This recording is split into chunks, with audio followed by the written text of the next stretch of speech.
In this video, I want to break down how I've structured and designed my business so that I can take Fridays off, and you can too. Let's dive in.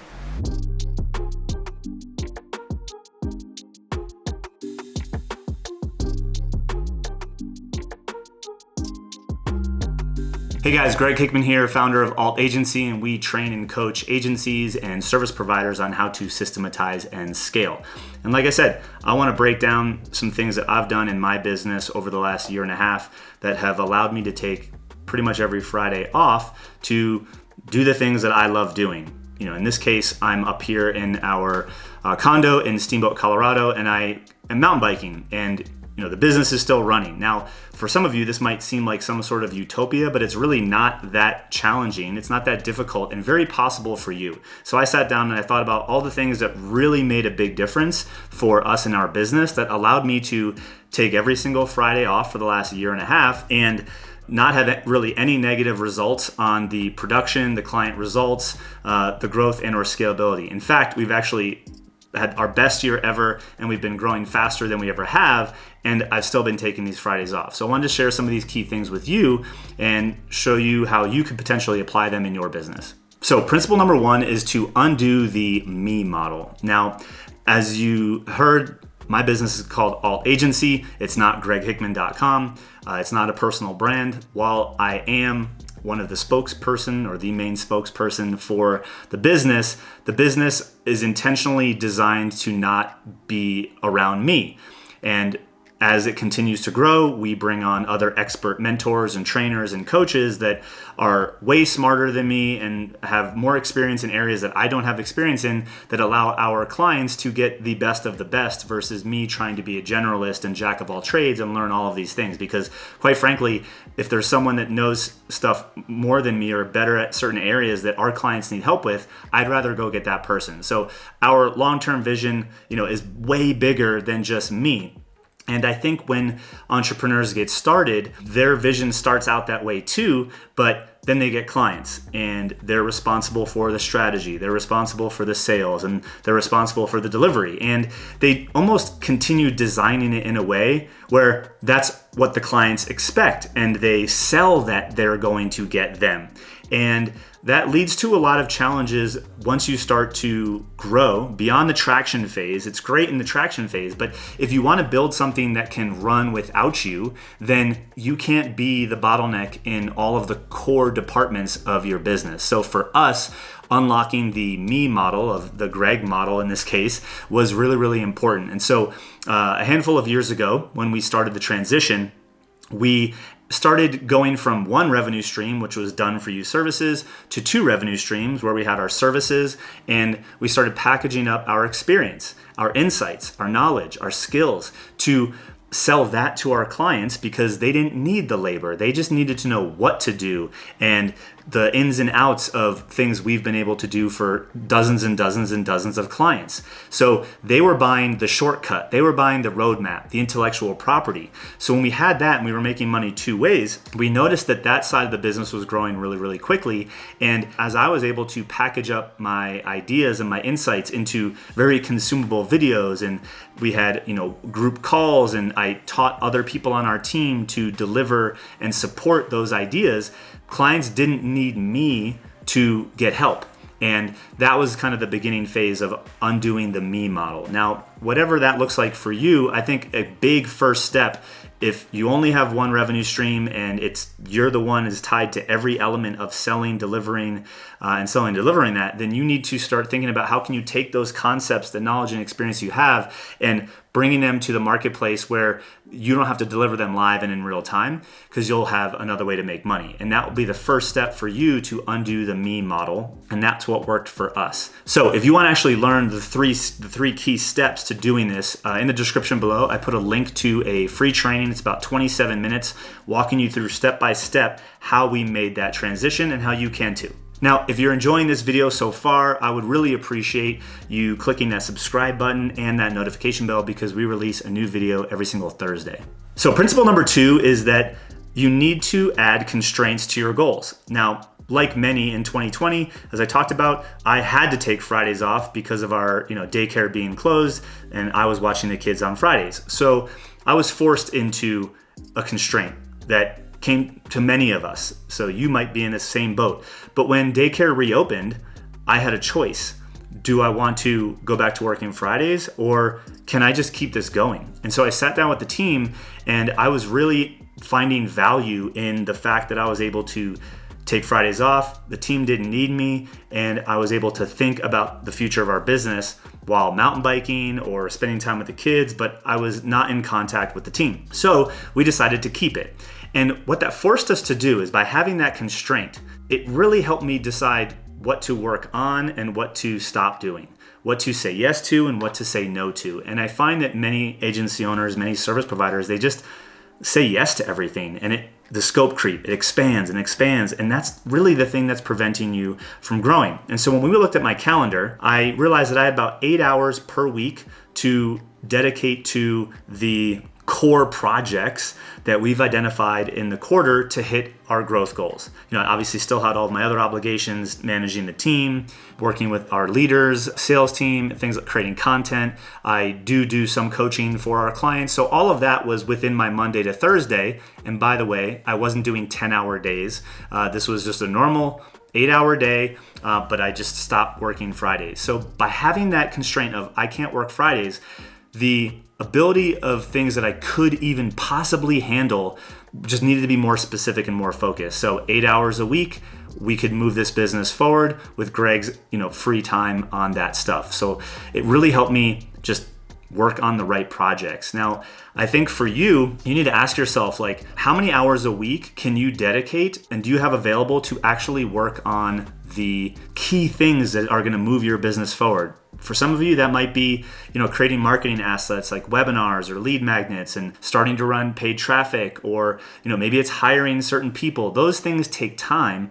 And when you have that on top of all your other responsibilities, it can be hard to work on the right things, especially when you have clients coming to you asking for, just about everything. So you got to figure out how to draw the line, and having that constraint pretty much just forces you into doing it.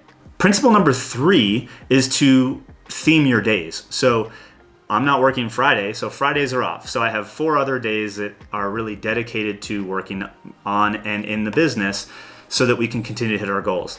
So for me, Mondays became about team. All of my team meetings and all of my one-on-one meetings with all of the direct reports inside of my business happen on Monday.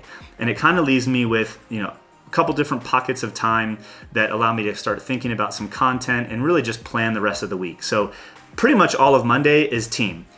Tuesday, which is officially now called Turn Down Tuesdays, I have one coaching call, and then I have the rest of the day for content creation and production. I create videos like this, I build out new marketing assets, and I do, Facebook Lives into our free Facebook group. By the way, if you're not in that, I'll put the link to the group in the description below. We'd love to see you in there. So Tuesdays became production day. Wednesdays was a little bit of a hybrid. Meet with the sales team. I have a coaching call on a Wednesday, and then I'm, for the most part, have all of Wednesday to also create. Now, I usually blend marketing activities and sometimes client fulfillment activities in Wednesday as well. But that brings me to Thursday, which is pretty much just dedicated to all things fulfillment. So if I'm responsible for creating any worksheets or planning some of our intensives, which, with our high-end clients, we meet 4 times a year in person for workshops, I need to create and plan a lot of those events. So I spend my Thursdays doing anything client delivery related. And then, like I said, Fridays are off. So how are you structuring your days? After coaching now 400 different owners, I've found that most people are very reactionary. They go into their days looking to see, did their client have any requests, and they jump right into client support mode. And then they're kind of just waiting throughout the day to see if their client needs anything, thus living kind of a reactionary life. But when you start to theme your days, you can proactively start tackling the things that are most important, like marketing yourself, building your email list, building out, audiences and content to build your authority and, drive organic traffic and paid traffic. So all of these things become way more feasible, and honestly, they get done when you theme your day. Now, principle number 4 is create playbooks. Now, this ties into, standard operating procedures, SOPs, but when I think about playbooks, I want the team to know how to run plays when I'm not there. So there's a handful of meetings that we run. We have our daily sales meeting, we have a weekly marketing meeting, weekly client success meeting, then we have some one-on-ones. And so one example of a playbook is the meeting agenda, the meeting structure, the meeting cadence and rhythm. Who talks to who when, what do we talk about, and where are the notes captured, etc. So when I can go to my ops manager and say, hey, I'm out on Fridays, you're gonna run the meeting, she knows exactly how to run the meeting. Or if I'm gonna miss the sales call that we normally have on Friday mornings because I'm not there, they still have it, I'm just not there, they know how to run the meeting because they have the playbook. So over the last year and a half, we've been designing playbooks for specific parts of the business: sales, marketing, content distribution, client success, client tracking, all of the things that keep the business moving on a day-to-day basis. We've designed playbooks for, so that when either myself and or someone else on the team isn't there because they're on vacation, we know how to keep operating as a unit and move those things forward. So once you have your theme days, start executing playbooks, designing and writing up playbooks that allow your team members to do the things in your absence. Now, this brings me to principle number 5, which is growing department leaders. Now, depending upon where you're at inside of your business, this might be a little bit early for you, but this still should be a goal. I've been building out our team kind of pre-pandemic. We were only 3 people, and at the time of recording this in the middle of 2021, we are 12 people. And so the team has grown very quickly. There's been more people to manage, there's more departments, and while we all meet on a monthly basis, we actually operate kind of in our team departments. And so as that started to grow, Greg couldn't be responsible for every single department. He can't be the CMO, the sales manager, the client success manager. He can't wear all of those hats and on top of that try to be the owner and CEO of the business. It's just not possible. So we've been slowly training and grooming and building leaders inside of each of those departments so that they have ownership. So Greg, myself, and I know I'm talking in third person, I'm not responsible for client success anymore. Someone else has that responsibility and they own it. I am a part of the client success team when I'm wearing the coaching hat, but Lisa on our team, she currently owns client success. So if something's not working, it's on her to help kind of strategize and come up with a plan and then lean into myself and the rest of the team to support her. And on the sales side, I'm still wearing the sales manager hat, but we have a sales leader on our side that when I'm not able to take a meeting, that he's now leading those meetings. So for us right now, it's client success, operations, where I'm not really wearing the hat, and I'm wearing the sales manager hat, the marketing manager hat, which we're in the process of, grooming for that position as well. And slowly but surely, Greg will not be the manager of every single department inside of the business. So ask yourself, what is the one department you're in right now or that you have that would really benefit from having someone else own the results?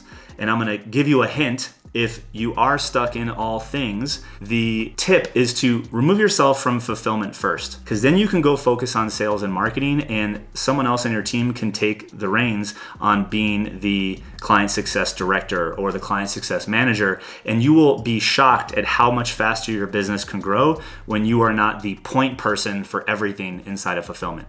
All right, and now the 6th and final principle is actually just solve the right problems in the right order. So what I mean by that is I find that there is kind of a path that I started sharing in the last tip to setting yourself up to remove yourself from each and every one of the core areas of your business that allow the business to operate in the day-to-day. And what I've found, again, is that the first thing I want to do is remove myself from fulfillment. If I can do that, I can focus on sales. So that means, if Greg wants to take a week off, clients still get results. Now, the business isn't necessarily going to make more money while I'm gone. We sell services and coaching, so we sell over the phone and things like that. We're not selling, courses where you just buy off a landing page. So when Greg goes on vacation, clients can still get results, but we're not going to make more money in that week.